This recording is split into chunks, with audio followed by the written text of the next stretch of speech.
जय हिंद दोस्तों, मैं आपका अपना दोस्त बेफिक्रा फौजी। तो मेरे YouTube चैनल में आपका स्वागत है। तो दोस्तों, जो आज की वीडियो होने वाली है वो होने वाली है SSC GD की, जो ट्रेनिंग के लिए जा रहे हैं बच्चे, उनके बारे में बताऊंगा कि ट्रेनिंग कैसे रहती है। क्योंकि पिछली वीडियो में मैंने बताया था कि ट्रेनिंग कैसे चलती है, हार्ड चलती है, नॉर्मल चलती है। तो बहुत सारे बच्चों का डाउट क्लियर नहीं हुआ था। तो मैं आज पूरा ट्रेनिंग का शेड्यूल बताऊंगा कि ट्रेनिंग कैसे चलती है। जो मेरा एक्सपीरियंस था, मैं उस एक्सपीरियंस को शेयर करूंगा आपके साथ कि ट्रेनिंग किस तरह से चलती है। तो दोस्तों, जब मैं शुरू में घर में जब मैं ट्रेनिंग सेंटर में गया, मेरी ट्रेनिंग शुरू नहीं हुई। हमारी शुरू में वर्किंग शुरू हुई पहले, क्योंकि कुछ दिन वर्किंग चलती है। पहले ही जाते आपको ट्रेनिंग के लिए नहीं डाल देते कि आप ट्रेनिंग करोगे। शुरू में आपकी चलेगी वर्किंग। उस वर्किंग वो चलेगी आपकी 1 हफ्ता भी चल सकती है, 2 हफ्ता भी चल सकती है, 3 हफ्ते भी चल सकती है। तो 3 हफ्तों में ही आपका वहाँ पे डॉक्यूमेंट वेरिफिकेशन भी होगी और आपका मेडिकल भी होगा। तो मेडिकल के बारे में मैंने वीडियो बनाई है, वो आप वीडियो देख लेना कि मेडिकल में क्या क्या होता है। तो चलिए आप ट्रेनिंग के शेड्यूल के बारे में बात करते हैं कि क्या शेड्यूल रहता है ट्रेनिंग में। तो सबसे पहले जब मेरी ट्रेनिंग शुरू हुई, 0 वीक से मेरी ट्रेनिंग शुरू हुई थी। बाकी फोर्स का मेरे को पता नहीं, जो मेरा एक्सपीरियंस था वो आपको बता रहा हूँ कि 0 वीक से मेरी ट्रेनिंग शुरू हुई थी।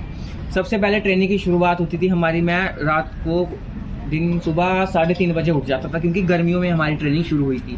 तो 3:30 बजे मैं उठ जाता था। 3:30 बजे उठ के पूरा फ्रेश होके, सभी बच्चे 3:30 बजे 3:30 पौने 4 बजे जितना भी है वो उठ जाते थे अपने हिसाब से। और उठ के हम सबसे पहले जो काम था वो हमारा फ्रेश होना है। फ्रेश होने के बाद हमारा क्या होता था, एरिया के लिए वर्किंग होती थी। जहाँ पे हम रहते हैं उस एरिया की हमें वर्किंग करनी पड़ती थी। वहाँ पे हमें साफ सफाई रखनी पड़ती थी, क्योंकि भाई जहाँ पे हमने रहना है वहाँ में हम खुद ही साफ सफाई करनी पड़ेगी। तो सभी बच्चे सबसे पहले उठ के हम एरिया साफ कर लेते थे। क्योंकि हमने क्या किया था, ट्रेनिंग सेंटर में हम लोगों ने अपना अपना एरिया बांट दिया था। क्योंकि वो कुछ बंदे वो एरिया करेंगे, कुछ बंदे वो एरिया करेंगे। तो हमने पूरा डिसाइड कर दिया था कि ये बंदा ये एरिया करेगा, ये बंदा ये एरिया करेगा। उसके बाद हमारा क्या काम होता था, सबसे पहले जो हमारी होती थी वो होती पीटी। तो पीटी के लिए क्या होता है, वहाँ पे एक लगता है मार्का, लगता है पीटी मार्का। वहाँ पे जितने भी बच्चे जो ट्रेनिंग करने के लिए आए होते हैं वो सभी एक ही जगह इकट्ठे होते हैं। उन बच्चों की पूरा पीटी मार्का, दिन की जो शुरुआत होती थी वो हमारी पीटी से होती थी। तो जैसे ही हमारा पीटी मार्का खत्म होता था, हमारी पीटी शुरू हो जाती थी। पीटी में क्या होता था दोस्तों, जब मैं शुरू में गया पीटी में, तो मेरे को पीटी इतनी वो नहीं कि जाते ही आपको 10 किलोमीटर 20 किलोमीटर दौड़ाने लगेंगे, ऐसा कुछ नहीं रहता वहाँ पे। शुरू में आपको दिखाते हैं कि एरिया दिखाते हैं कि इस ट्रेनिंग सेंटर में क्या है, एरिया कैसा है, इसमें क्या होता है, इस ट्रेनिंग सेंटर में कौन सा एरिया कहाँ है, और सब कुछ आपको पीटी में दिखाया जाता था।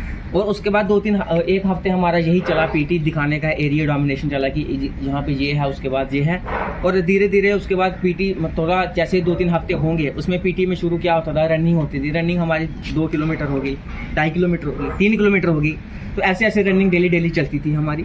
तो सभी बच्चे एक साथ दौड़ते थे। रनिंग में कोई दिक्कत आने वाली नहीं है, क्योंकि इतने बच्चे जब एक साथ दौड़ेंगे आपको कुछ महसूस नहीं होगा। ये है, काफ़ी बच्चे बोल रहे थे सर मेरी रनिंग कमज़ोर है, मेरे से चिन्ह भी लगते, मेरे से 2-3 चिन्ह लगते हैं। तो भाइयों, मैं आपको बता रहा हूँ कि मैं भी एक ऐसा बंदा था जो ट्रेनिंग सेंटर में गया था, जिससे 1 चिन्ह नहीं लगता था, 1-2 चिन्ह लगता था।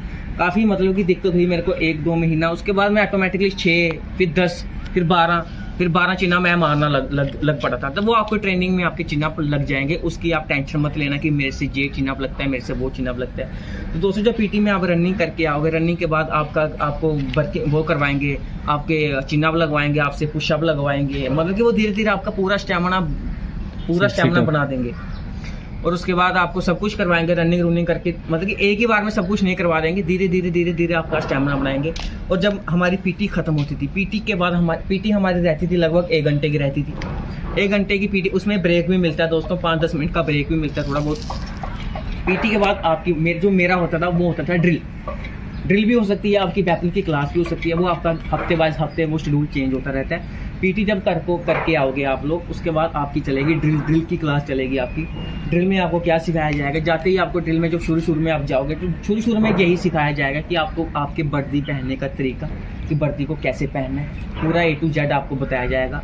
डिसिप्लिन में कैसे रहना है, सीनियर की रिस्पेक्ट कैसे करनी है, सबसे मेन चीज़ है डिसिप्लिन। ड्रिल इसी से जानी जाती है, डिसिप्लिन। तो आपको सब कुछ वहाँ पे सिखाया जाएगा शुरू में, डिसिप्लिन। उसके बाद ड्रिल में आप जब करोगे, ड्रिल में आगे जैसे बढ़ते जाओगे, आपकी हर चीज़ चली जाएगा। आपको सावधान होना सिखाया जाएगा, विश्राम होना सिखाया जाएगा, आपको तेज चाल, धीरे चाल, सल्यूट वगैरह सब कुछ सिखाया जाएगा कि कब कहाँ क्या करना है, वो पूरा आपको ड्रिल में सिखाया जाएगा। उसके बाद दोस्तों, जब आपकी ड्रिल खत्म हो जाएगी, ड्रिल का पीरियड रहता है, वो भी आपका ड्रिल का पीरियड 80 मिनट का रहता है, और 10 मिनट की शायद 5 मिनट की ब्रेक रहती है। 80 मिनट का आपका ड्रिल का पीरियड चलेगा। उसके बाद आपको ब्रेकफास्ट के लिए छोड़ा जाएगा। आप सभी बच्चे ब्रेकफास्ट करने के लिए आओगे। ब्रेकफास्ट आपका लगभग 8:30-9 बजे तक हो जाएगा मेरा, क्योंकि जो मेरा शेड्यूल रहता है वही बता रहा हूँ आपको। उसके बाद दोस्तों आपका चलेगा इंडोर क्लासेस। इंडोर क्लासेस मतलब कि जो जिस फोर्स में आप जा रहे हो उसके बारे में आपको बताया जाएगा, उसके बारे में आपको पढ़ाया जाएगा। इसमें क्या होता है, इसमें कैसे क्या करना है, इसमें क्या रूल है, इसमें क्या एक्ट है, कब क्या करना है, कब क्या नहीं, तो पूरा आपको इंडोर क्लास में पढ़ाया जाएगा। वो इंडोर क्लास लगभग 3 घंटे की रहती है दोस्तों, कईयों की 2.5 घंटे की भी रहती है, 3 घंटे भी रहती है। वो अपने हिसाब से चलता है, क्या नहीं उसकी वो नहीं है। उसके बाद जो आपका इंडोर क्लास खत्म हो जाएगी। मेरा इंडोर क्लास 10 बजे से लेके 1 बजे तक चलता था। 10 बजे से लेके 1 बजे तक खत्म होने के बाद आपको लंच के लिए छोड़ा जाएगा। सभी बच्चे अपने रूम में आएंगे, बैरक्स में आएंगे, वहाँ पे आप लोग लंच करोगे। लंच के बाद आपको ज़्यादा नहीं तो आधा 1 घंटे की रेस्ट मिलेगी। रेस्ट मिलने के बाद गर्मियों में जो रहता है, गर्मियों की बात कर रहा हूँ दोस्तों, उसके बाद आपका 2:30 बजे फिर फालन हो जाएगा। 2:30 बजे आप सभी बच्चे फिर इकट्ठे हो जाओगे। तो फिर आपकी चलेगी वेपन की क्लास, हथियारों की क्लास। हथियारों के बारे में बताया जाएगा कि कौन सा हथियार कैसे काम करता है, इसमें क्या होता है, इसको कैसे करना है, इसके पार्ट्स के बारे में बताया जाएगा। पूरा आपको वो डिफाइन करना पड़ेगा, कैसे क्या है, सब कुछ आपको वहाँ पे बता देंगे। उसके बाद आपकी वेपन की क्लास चलेगी, लगभग वो भी आपकी 80 मिनट की चलेगी, जिसमें ब्रेक रहता है, वही 5-10 मिनट का ब्रेक रहता है। 80 मिनट की आपकी क्लास चलेगी। उसके बाद जब आपकी वेपन की क्लास खत्म हो जाएगी, उसके बाद आओगे आप अपने रूम में जैसे ही आओगे आपको वर्किंग के लिए डिटेल किया जाएगा कि जहाँ पे आपने ऐसी वर्किंग करनी है, जहाँ पे आपने ये करना है। क्योंकि वहाँ पे क्या करते हैं, आप एक सोल्जर के रूम में जा रहे हो, वहाँ पे आपको सब कुछ कराना पड़ेगा। आपको पूरा दिन वहाँ पे बिजी रखना है, वहाँ पे काम है। ये नहीं कि आपको फ्री छोड़ देंगे, कुछ नहीं, बिजी ही रखना है आपको। और आप वर्किंग करोगे, वहाँ पे सब कुछ करोगे। वर्किंग के लिए आपको कहीं और डिटेल कर दिया जाएगा, कभी ये काम करो, वहीं कभी वो काम करो। तो 1.5-2-3 घंटे की वर्किंग चलेगी। उसके बाद रात को 7 बजे वहाँ पे आपका रोल कॉल होगा। रोल कॉल में आपको सब कुछ बताया जाएगा कि कल क्या करना है, कल क्या होगा, कल क्या नहीं, सब कुछ वहाँ पे रोल कॉल में बता दिया जाएगा। उसके बाद आपको वहाँ पे डिनर के लिए छोड़ दिया जाएगा। आप सभी बच्चे एक साथ मिलकर डिनर करोगे। डिनर में आपको सब कुछ करोगे। उसके बाद आपको अपना टाइम है, उसके बाद आप फ्री टाइम हो, आप वहाँ पे कुछ भी कर सकते हो, अपने टाइम में कुछ भी कर सकते हो। आप सो सकते हो, जो करना घर पे बाहर जैसा करना, आपका टाइम है, वो आपने क्या करना है। और वहाँ पे आपको लगभग 9-10 बजे तक आप तो फ्री हो जाओगे। 10 बजे से लेके 3, 3:30 बजे तक तो आप सो सकते हो मज़े से। नॉर्मल मान के चलो 5-5.5 घंटे आपको गर्मियों में सोने के लिए मिल जाते हैं, तो ये बहुत अच्छी बात है। 5-5.5 घंटे बहुत होते हैं सोने के लिए। उसके बाद दोस्तों बात करते हैं, यही शेड्यूल रहता है हमारा शुरू में 3, तो ये आपके 3 मंथ का शेड्यूल रहता है। उसके बाद क्या होता है, ट्रेनिंग थोड़ी हार्ड होना शुरू हो जाती है। आपकी ट्रेनिंग थोड़ी हार्ड चलने लगती है। पीटी में थोड़ा आपको ज़्यादा दौड़ाएंगे, ज़्यादा रनिंग करवाएंगे, 5 किलोमीटर, 6 किलोमीटर, 7 किलोमीटर। तो दोस्तों आपको एक बात बता दूं, आपका रूट मार्च भी होता है। ट्रेनिंग में रूट मार्च भी होता है, जो कि 3 या 4 बार होता है। उसमें आपका पहला रूट मार्च रहेगा 14 किलोमीटर का, फिर 20, फिर 28, फिर 40 किलोमीटर का भी रहता है। अंत में बहुत बड़ा रूट मार्च होता है, जो 40 किलोमीटर का रूट मार्च रहता है, वो होता है। तो आपको क्या करें, पीटी में आपको जैसे जैसे आपकी ट्रेनिंग थोड़ी बढ़ती जाएगी, जैसे जैसे आगे बढ़ती जाएगी, आपका ट्रेनिंग शेड्यूल थोड़ा हार्ड होना लगेगा। 3 महीने बाद आपको क्या करेंगे, पीटी में आपके टेस्ट शुरू हो जाएंगे, रनिंग टेस्ट शुरू हो जाएंगे। आपके वहाँ पे रनिंग टेस्ट होंगे, ड्रिल में आपके टेस्ट शुरू होने लगेंगे। उसके बाद आपका वेपन ट्रेनिंग के टेस्ट भी शुरू होने लगेंगे। तो आपके टेस्ट तभी से 3-4 महीने बाद, पहले तो आपको अच्छे से दौड़ाएंगे, ये आपका स्टेमिना बढ़ाएंगे। उसके बाद जब आपका हो जाओगे प्रिपेयर अच्छे से, फिर आपका टेस्ट शुरू होंगे। तो टेस्ट में क्या होता है दोस्तों, पीटी में क्या होता है, टेस्ट में 5 किलोमीटर रनिंग करवाएंगे आपको। 1600 मीटर का टेस्ट होता है, जो मेरा हुआ था। 2400 मीटर का टेस्ट होता है, 2400 मीटर का टेस्ट भी होता है। सब कुछ होता है वहाँ पे। जब आप क्या होता है, 6 महीने के बाद आपको एक मिड टर्म ब्रेक मिलती है, घर जाने के लिए 2 हफ्तों की छुट्टी मिलती है, घर वालों से मिलने के लिए 2 हफ्तों की छुट्टी मिलती है, फ्रेश होने के लिए। तो आपको 6 महीने बाद वो छुट्टी मिलेगी। 6 महीने से पहले वो आधे टेस्ट ले लेते हैं, जैसे 1600 मीटर हो गया, वो आपका ले लेंगे। और बीपीटी आपको दौड़ाई जाती है, हर हफ्ते आपको 5 किलोमीटर दौड़ाएंगे। हर हफ्ते आपको राइफल, पिट्ठू, पूरा वजन डाल के आपको दौड़ाना शुरू करेंगे। आपका सब कुछ जैसे ऐसे ट्रेनिंग होती है आपकी।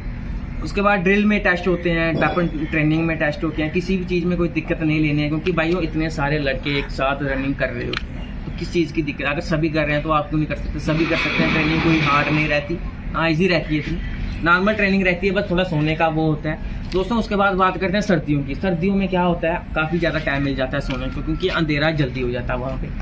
अंधेरा 6 महीने के बाद जब आओगी, जो मैं 6 महीने के बाद आया था, तो मेरे वहाँ पे सर्दियाँ हो चुकी थी, तो काफ़ी ज़्यादा आपको सोने का टाइम मिल जाता है सर्दियों में, क्योंकि अंधेरा बहुत जल्द होता है वहाँ पे।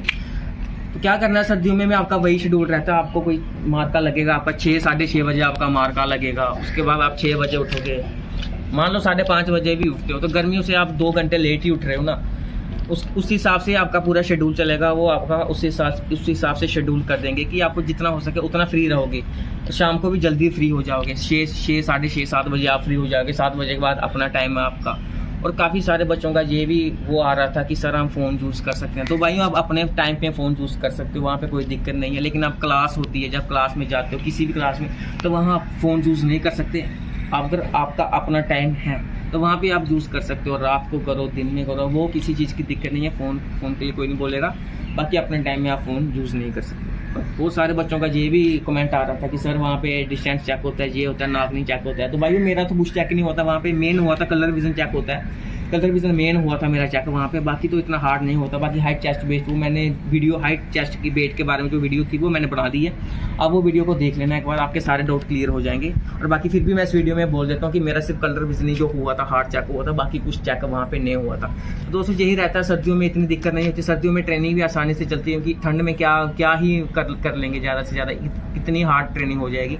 और जितना ही वो अगर ठंड में बंदा जेल ही लेता है, ठंड में इतनी दिक्कत नहीं आती, गर्मी में थोड़ी बहुत दिक्कत होती है वहाँ पे। इसलिए कहीं भी किसी भी ट्रेनिंग सेंटर में जाना तो डरना नहीं है भाइयों, आराम से ट्रेनिंग करनी है। और कंग्रेचुलेशन, मैं फिर भी बोल रहा हूँ कंग्रेचुलेशन जो ट्रेनिंग के लिए आ रहे हैं। अगर फिर भी आपको किसी भी प्रकार का डाउट रहता है तो मेरे को बोल लेना कमेंट सेक्शन में, मेरे से जितना हो सकेगा मैं अपना आपको बताने की पूरी कोशिश करूँगा। तो दोस्तों बात करते हैं कि ट्रेनिंग में और क्या करना है, आपको क्या क्या सामान लेना है, क्या क्या नहीं, कैसे कैसे। दोस्तों मैं बता रहा हूँ आपको जो मेरे साथ हुआ है कि ट्रेनिंग में जब आओगे आपको बहुत कुछ मिलेगा वहाँ पे, क्योंकि ट्रेनिंग हार्ड चलती है। तो आपको क्या, मैस के खाने से आप सब कुछ नहीं कर सकते। मैस के खाने के अलावा भी आपको बहुत कुछ आपको वहाँ से लेना पड़ेगा, जैसे बादाम हो गए, काजू हो गए, कुछ भी हो गया, पीनट कुछ भी हो गया, आपको सब कुछ वहाँ पे लेना पड़ेगा। और दोस्तों हम क्या करते थे, जो मेरे जितने भी दोस्त हैं, हम क्या करते थे, बिस्किट मिक्सचर वो लेके आ जाते थे। और रात को जब खाने का मन करता था तो रात को सोते वक्त बिस्किट मिक्सचर खा के सो जाते थे मजे से। तो यही है ट्रेनिंग में, कुछ वो नहीं है हार्ड, इंजॉय करना है मजे से, आराम से, किसी भी चीज़ का डाउट नहीं रखना अपने मन में, किसी चीज़। थैंक यू दोस्तों आपका मेरी वीडियो देखने के लिए। तो मेरे YouTube चैनल को सब्सक्राइब कर लीजिए। अगर मेरी वीडियो पसंद आई हो तो लाइक कर दीजिए। दोस्तों मैं मेरे से जितना हो सकेगा मैं उतनी आपकी हेल्प करने की पूरी कोशिश करूंगा। मेहनत करते रहिए, काफ़ी ज़्यादा एग्जाम आ रहे हैं, जैसे CSF फायरमैन के बहुत सारे वैकेंसीज निकल रही है। तो मेहनत कर लीजिए, मेहनत कभी मत छोड़ना। और बाकी मेरे YouTube चैनल को सब्सक्राइब कर लो, मेरे साथ बने रहो। आपका अपना दोस्त बेफिक्रा फौजी। Thank you.